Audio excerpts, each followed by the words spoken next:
Well, people, in this video, I'm going to actually show you a little bit of what we've discussed in a lot of previous videos about sentence structures. On top of that, quite a few of you, a lot of my students generally ask this question as to when you're reading from Aeon, how exactly should you go about it, or what is the right way of reading? A couple of things before I picked up this really nice article, which is not too complicated, but at the same time, it's not too simple. So I hope some of those questions get cleared, and I'm guessing we're going to do this a lot, where I'll pick Aeon passages and I'll go about reading it or explaining it so you understand how you read. But two things before that. Okay, number one, is there a shortcut to getting better? Because I tend to notice in the comments and questions that I get in the classes a lot. Is there a shortcut to learning how to read really well? No, the answer is no. Anybody who's telling you there are shortcuts, anybody who's telling you is actually probably just bluffing. Okay, so think of it this way. Okay, you're competing. So it's a percentile system, right? So you're competing with people who have been in English all their life, right? And whoever those guys are good enough to get 99.5% or whatever it is, they're so comfortable with the language for two reasons. Either they have learned a lot of it in the last few months or years, or they've been in it or brought up in it or raised in it. They've been reading a lot, or there are some students who have newspaper habits, and some who read a lot online, some who read novels. Okay, so you are competing with someone like that. Okay, and the only way to get to that level is by putting in some extra effort now to make up for the lost time. Do you have to put in an infinite amount of time? Obviously not. But at the same time, do you have to put in a lot of effort? Yes, because you're trying to learn an entire language, and not just to the point where you speak it. I mean, just speaking a new language itself takes time, isn't it? You would have noticed. So you're trying to learn a language to the point where you can understand complicated ideas in that language in subjects that are unfamiliar to you, whether it's anthropology or sociology, or in this case, I picked art. Okay, so it takes time. Second thing, I've noticed that a lot of advice on YouTube and free advice, everyone has free advice, including me. And it's important sometimes for you guys to understand that it's a business right now, isn't it? Everybody is giving you gyan on YouTube because they get paid for it eventually if they have enough views and enough ads and whatnot. So be a little careful about what advice you take from people, including me. Okay, the point is that nobody actually really knows, especially when it comes to languages and humanities and subjects like these. And as far as CAT's concerned, it's very you can trust quant advice, you can trust advice on logical reasoning to a certain extent. English advice, it's a little harder. Okay, and I tend to notice, see, here's the thing: just because someone went to the top IIMs, or someone got 99.9% or whatever it is, doesn't mean that they are a language expert or they are a subject expert. Okay, so these are two different things. Please learn to delineate them. Just because something worked for someone and that person got 99.9 percentile doesn't mean you do the same thing and you'll get 99.9 percentile. But the one thing that always stands true is, if you learn the language properly, if you learn English properly, if you learn the fundamentals properly, you will eventually get to a point where you can score good marks. Okay, that's how it works. There are no shortcuts. And on the other day, I just heard someone saying vocab is not that important. Solving passages is not that important. That's actually not true. Okay, the whole art of a language is understanding the meanings of words. And the problem with CAT particularly is that the paper has really dense stuff, especially in the last few years. The paper's actually gotten denser. So unless you know the meanings of words, and the guys who have good vocabulary, they tend to anticipate what the author is trying to say. Okay, there are two ways of it. It's not that you contextually understand the meaning of the word and then figure out what the author is trying to say. That is reacting to the passage with insufficient information. But on the other hand, if you know the meanings of the words, if you know what because words have a lot of history, right? So if you understand the meaning of a particular word, you'll know the tone, you'll know what the author is saying, whether the author is positive or negative, whether the author is sarcastic or whether the author actually means it. There is a lot of information hidden in each of the words. So please don't shy away from difficult words. In the beginning, it'll feel tricky. My simple suggestion to you is read about 10 to 12,000 words from Aeon every day if you can find time. And if you're really slow, obviously you will not be able to do this, and I understand. So you can slow down. It's not that the word count is fixed. Obviously, I would have liked everybody to give in that much time that you can read 3-4 full Aeon essays. But by and large, what I'm trying to suggest is spend about a couple of hours, 2.5 hours a day reading. And when you read, what happens is you will encounter all these fancy words. The idea is when you're reading an Aeon passage, you should not be able to find more than 1 or 2 new words in a 3,000 word essay. That is the standard generally maintained by the top percentilers, okay, if you want a comparison or a benchmark. But to get there, you'll have to keep chipping away on the words, the unknown words. So every time you read, you'll encounter more words. You go to a dictionary app, Merriam-Webster probably is really good. You go to Merriam-Webster, download it, keep it on your phone. You can actually save words, so you don't keep searching for them again and again. Please don't use Google to search for meanings of the words, because you have to keep track of the words, right? You search for it once, you should not go back and search for it again. But this is also where you'll have to learn that it is important to learn more words. It's important to know the meanings of the words and not just don't by heart the meaning of the word. That's a bad way of learning vocabulary. Don't take the word and just by heart the meaning, because your brain then creates the word as the key and then gives the meaning. So that will help you only if, like in GRE earlier, if I ask you the meaning of the word, then your brain will be able to give me the information. But if you see the word directly in a passage somewhere, your brain won't be able to integrate it quickly. What you need is functional vocabulary, okay? Meaning when you're reading, you should be able to know how the word fits in that particular sentence. That's called functional vocabulary. You don't need fancy words. Stay away from word power made easy. A lot of words that you should learn should be in vogue words which are fashionable, which are used by editors of NY Times, which are used by editors of BBC, Guardian, Aeon particularly. So learn all the new words you can from the Aeon essays. Make sure once you see the word, you go to the dictionary, there'll be synonyms, right? 5 or 6 synonyms for each word. Learn the words together as one bunch, okay, instead of by hearting the meaning of the words. That will help you because after all, your brain will create these chains of related words. You'll notice anybody with a really good vocabulary, they are not dictionaries, they are thesaurus. They are like thesaurus. You give them one word, they'll give you 5, 6 similar words. That's good vocabulary. Good vocabulary is not that I'll give you some random word from word power made easy and it'll give me the meaning, okay? And there's a lot of misinformation on this because people tend to think, some people go to the extent they think vocab is so easy, you pick up Barron's or word power made easy and by heart all those words.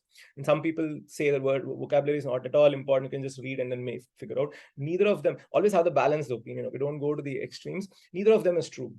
So you have to improve your comprehension. Comprehension is built on these pillars. It's built on grammar.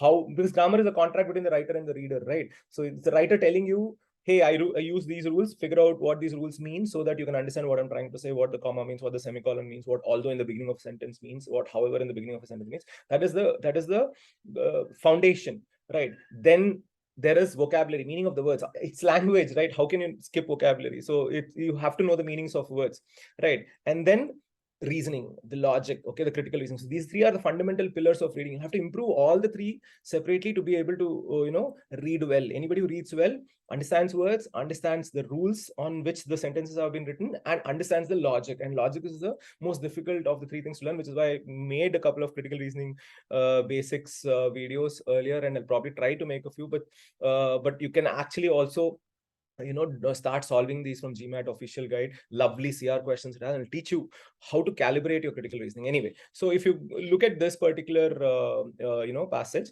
subsequent decades have seen the proliferation of a movement of conceptual art more broadly construed, in which the object, even if sometimes carefully constructed and essential to the work, points beyond itself to an idea or conceptual framework that may not be readily evident. Really long sentence, but really good readers don't go full stop to full stop, like I mentioned in the previous video also. See, subsequent. So you have to know what is subsequent, right? You can't really just guess what it can mean. That's why vocab is important. Proliferation means spreading. Subsequent means whatever comes next. Subsequent and consequent are different words. So words like these, you'll have to know the nuances, the difference in connotations, right? So subsequent is what comes next in an order. Consequent is what happened because of the previous one. Construed is building up something, isn't it? So subsequent decades have seen the proliferation of a movement of conceptual art.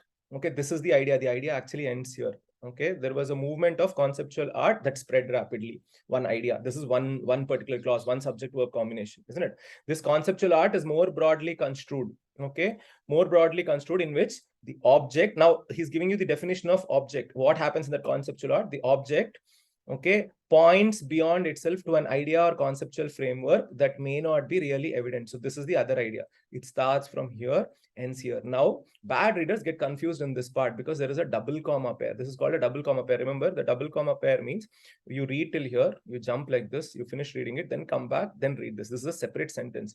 When do the authors add information inside double comma? When they want to explain this word further. For example, they wanted to explain the word further here. What is object? Okay, even if sometimes carefully constructed and essential to the work, the object is essential to that particular work. It's constructed in that way. Despite that, okay, the object points to something much bigger than the work of art itself, isn't it? Points beyond itself to an idea or conceptual framework that may not be really evident. Really evident, cannot be seen. So subsequent decades have seen the spread of this kind of art. So he gave you one piece of information, which is what happened to this kind of art. It spread really fast. Give you another example of what happens in that art. There is a conceptual framework in that kind of art. So even if the object is carefully constructed, sometimes it will not be evident to you what it is trying to say. Okay. When encountering the works I have described, again, see, double dash is also like double comma. It's like, think of it as brackets.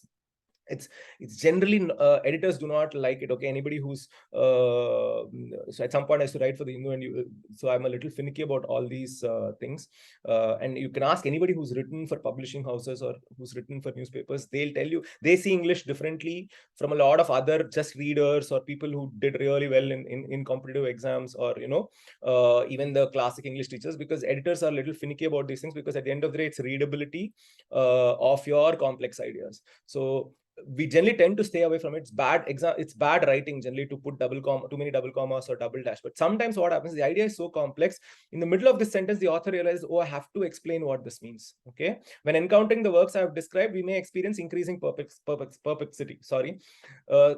Perplexity means something that is confusing, something that's too deep and not very clear. So he could have just said that. Instead, when encountering the works I've described, the works that I've described are also real. He or she or whoever the author is wanted to give this disclaimer also, and remembers that disclaimer in the middle of the sentence, puts two dashes, gives you that extra information. Okay, so this should not break the rhythm of your reading. Okay, so when encountering the works I've described, we may experience increasing perplexity. What is going on here? What should we do with these works? What values are they pursuing? Are they any good? Above all, how would we start on getting answers to these questions? So all this is useless information. Okay, now as a reader, how do you know this is useless information? Because this is all elaboration of this, just this one word, increasing perplexity. If I understand that the work is difficult to understand, all these questions are just elaboration, and that itself is evident for a really good reader. That is already given here. Conceptual framework that may not be readily evident. So for a really good reader, this para ends here. All this is extra information, and this will happen a lot. Even if the subject feels dense, remember that the entire 500 words of the passage won't be dense information. The passage kind of moves from idea sentences, which are dense sentences like this, to elaboration sentences like these, explanation of the ideas, and there'll be example sentences. You'll notice here that we have examples. And really good readers know when the brain should switch off and when the brain should switch on. If you're reading all the 500 words with the same focus, your brain gets tired really fast, and it's not your fault. That's why you'll notice bad readers get tired faster than good readers, because it's like running a marathon, right? You have to pace yourself. But a bad runner, that fellow will run full steam and burn himself or herself out in the first 1 kilometer, and then you stop. That's what happens with bad reading. That's why you feel like stopping after 15-20 minutes. You start getting bored because your brain's not engaged, because your brain's getting tired, because you're making your brain read everything at the same intensity. Instead, what you're trying to do, what you should be doing, is read the idea sentences carefully, try to understand what the author is saying. Then the elaboration and the example sentences, you go faster and faster, and then that's the point when your brain's relaxing, because your brain's already done the work, because the idea sentence already told you what's going to happen. And then whenever you come across the idea sentence, how do you know that you are reading an idea sentence? You're reading it for the first time, right? So if you understand a particular sentence and then something is elaborating it, I've already read it, so you go faster, right? That okay, so it's not rocket science per se. And really good readers, what happens to them is this advantage kind of compounds over a period of time, that when they read, they know what the author is trying to say from the idea sentence itself. So all the elaboration examples, they go really fast. That's why you notice some people, they finish an RC passage in about 1.5 minutes, sometimes 2 minutes. Okay, they do this because that's probably a passage where there are only like 4 or 5 idea sentences. They already understood it. Okay.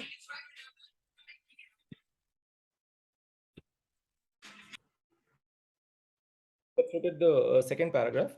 So remember, what is happening in the first paragraph is that there is a proliferation of a movement of conceptual art, which is not evident. And sometimes you ask questions because the work is of increasing perplexity. Now, this entire paragraph, how do you know you understood a particular paragraph? When you're able to pick up what is the most important keyword of a paragraph. Okay, that's a standard for checking yourself. It's standard test for checking yourself. Did I understand a particular paragraph? How do I know I understood? You have to be able to say this whole paragraph is revolving around which keyword. It's not one big phrase or it's not one long sentence. It should generally be 1 or 2 words at most. For example, subsequent decades have seen the proliferation of what? Of a movement of conceptual art. So this is important. Okay, let's narrow it down. More broadly construed, in which the object, even if sometimes carefully constructed and essential to the work, you can just forget about this stuff. Okay, more broadly construed, in which the object points beyond itself to an idea or conceptual framework that may not be really evident. So movement of conceptual art, where the object points beyond itself to an idea or conceptual framework that may not be readily evident. So what is not evident? The conceptual framework is not readily evident, or the idea is not evident, isn't it? So this entire paragraph comes down to just 2 parts: conceptual art and framework. So you can remember conceptual art or you can remember conceptual framework. That's what the author is trying to talk about. So you should know the fundamental keyword around which the whole paragraph revolves around, because that's how writers write. Okay, you ask anyone who writes, they generally they know what exactly is the idea they want to write the paragraph about. Every paragraph is an idea, unique idea. Okay, that's the standard of writing. You can write a paragraph only if you're clear. That's why they say first sentence and last sentence of every paragraph is important. Although that rule also has exceptions, by the way. Don't go by it blindly. You can't just read the first sentence, last sentence of the paragraphs in a passage and just know all the answers. It doesn't work like that. But know that the first sentence and last sentence define the scope of that particular idea, and the idea revolves around one particular keyword. Anyway, the decline of traditional artistic media has helped to pull the rug out from under us, helped to pull the rug out. This is what you call an idiomatic expression. An idiomatic expression is an expression where the meaning cannot be derived contextually. It has its own standard set meaning. Okay, so if you know, you know. You don't know, you don't know. Like, for example, brush things under the carpet has its own meaning. Jumping like a cat on a hot tin roof. Okay, stitch in time saves time. These are all idiomatic expressions for which there is a very specific meaning. Throwing the gauntlet, for example. So how do you learn them? The more you read, the more idioms you'll encounter. But there are also apps which give you a list of idioms. You can go to Google and say most common idiomatic expressions in English. You'll get a list. You can go through them. Some will be common, some won't be common. So don't try to digest all of it in one day. So the decline of traditional artistic media has helped to pull the rug out from under us, which means has changed the way has shocked us, has forced us to change. Artists have chipped away at the conventions and boundaries that previously oriented us, and sometimes they've also abandoned it wholesale. So artists have chipped away, means they started breaking the conventions down. They didn't take the whole convention 100%. They started circumventing some of the conventions. Sometimes they've abandoned the conventions completely. So that itself is the definition of decline of traditional music. And so if you notice, traditional artistic media has declined, means that artists are not following conventions. This part is basically just the elaboration of the first part. Now, from here on, take painting, a medium that was long governed by conventions, so obvious that it would have seemed silly to list them. Okay, and then after colon, we generally get elaboration of what is there on the left side, right? So it's telling you what are the conventions. The painting involves paint applied to a surface, presented so that the representational content is the right side up, facing away from the wall, and such that the painted surface is to be preserved for future appreciation. These are the standard conventions because it's given to you after a colon. Now, if you also notice, you remember the previous video, comma and such that the paint, so comma and means, see, a painting involves paint applied to the surface, number one, presented so that the representational content is the right side up and facing away from the wall, number two, comma and such that. This is what you call an Oxford comma. So A, comma, B, comma, and C means these are all independent lists. Okay, I like apples, comma, oranges, comma, and grapes, isn't it? So even sometimes they get rid of this comma, but this causes some confusion. That's why good writers generally tend to put Oxford commas to tell you that this is a separate one, this is a separate one, this is a separate one. If I remove this comma, you don't know whether A, B, C are three different things or that B and C are just an elaboration of A. It's very hard to figure it out, which is why they put a comma to tell you that A is separate, B is separate, C is separate. So painting involves three things. Done. But which is one of the most important words in English, and there are quite a few other words like however, like yet. Okay, watch out for these words. They represent contrast from the previous sentence. Okay, so painting has all these conventional forms, and I know that what comes next will break those conventions, because the first line itself is telling me that there is a decline of traditional artistic media and some of the artists are chipping away at it. Okay, and also remember, this is beautiful advice from Jon Snow in Game of Thrones to Sansa, and that's the best RC advice anybody can ever give it to you, is whatever comes in front of Butts, generally horseshit, they say. Okay, it's not that important. What comes after Butts is important because I'm changing the tone. So it generally tends to people who are working, they'll know, right? That your manager will say you had a great year, you did really well, you worked really hard, and you know that the butt is coming, but there are some problems, and therefore you're not going to give you your height. So what comes after Butt's important information doesn't mean that you don't read what's in front of Butt, but you have to understand that contrast. Okay, so these are all the connotations, these are all the standard conventions, but artists have toyed with this model. Toyed means they played around with it, and then again there is a colon. So this gives me examples of how they have toyed with the models. They're all examples from here to here, isn't it? So Gerald Ferguson made paintings that the purchaser is authorized to repaint if they wish to perform aesthetic maintenance. So somebody makes paintings whose content is presented upside down, one convention broken down.